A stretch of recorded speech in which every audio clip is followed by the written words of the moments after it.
अस्सलाम वालेकुम बच्चे, कैसे हैं सब लोग? होप सो सब ठीक होंगे। आज हम 9th क्लास की chemistry according to new syllabus second chapter Urdu medium वालों के लिए टॉपिक देखेंगे, रेडियो एक्टिव मार्क्स की मदद से एटम्स की आयनाइजेशन या ionisation of atoms by radioactive source. के आपके पास एक रेडियो एक्टिव आइसोटोप्स है या एक रेडियो एक्टिव एलिमेंट है, उससे आप एटम की आयनाइजेशन किस तरह से करवा सकते हैं। अब रेडियो एक्टिव सोर्स क्या होता है या रेडियो एक्टिव एलिमेंट क्या होता है जिसमें से रेडिएशन से एनर्जी निकलती रहती है।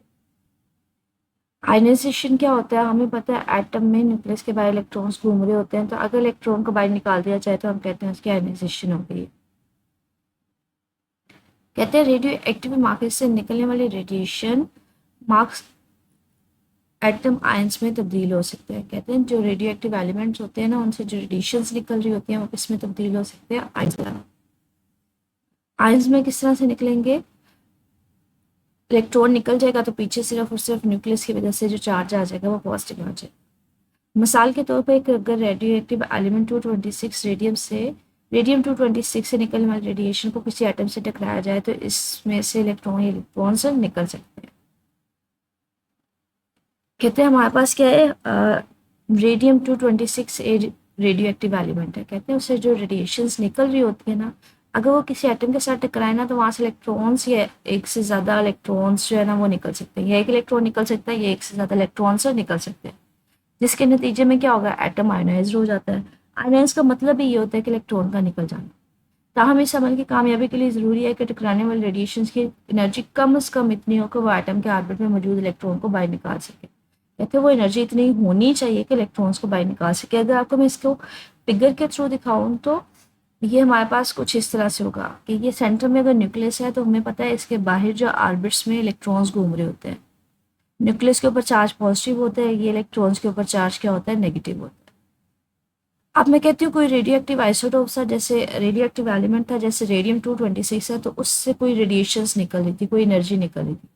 वो एनर्जी या रेडिएशन आके इस एटम के साथ टकराती है तो यहाँ से इलेक्ट्रॉन को बाहर निकाल देती है।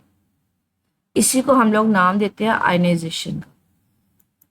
तो कहते हैं लेकिन इस अमल के लिए ज़रूरी है कि जो रेडिएशन आ रही है ना उसकी एनर्जी कम से कम इतनी हो कि वो इलेक्ट्रॉन को बाहर ज़रूर निकाल सके।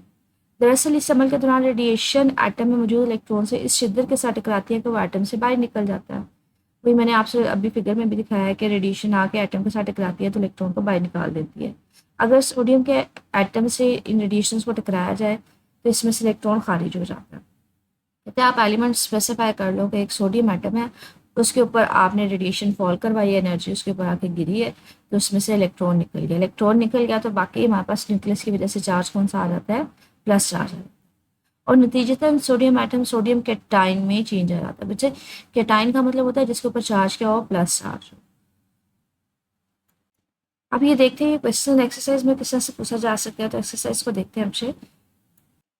ये हमारे पास तफसीली सवाल है सेकंड वाला एक्सरसाइज में। एटमी साख्त का नजरिया इस बात की वजाहत किस तरह से करता है कि रेडियो एक्टिव आइसोटोप एटम के आयनाइजेशन कर सकता है। तो इसमें जो हमने अभी टॉपिक पढ़ा है तो वो इसके आंसर में आ जाएगा। ठीक है, स्टिल इससे रिलेटेड कुछ पूछना हो तो मुझे मेरे से कमेंट सेक्शन पूछ लीजिएगा। ओके, अल्लाह हाफिज़।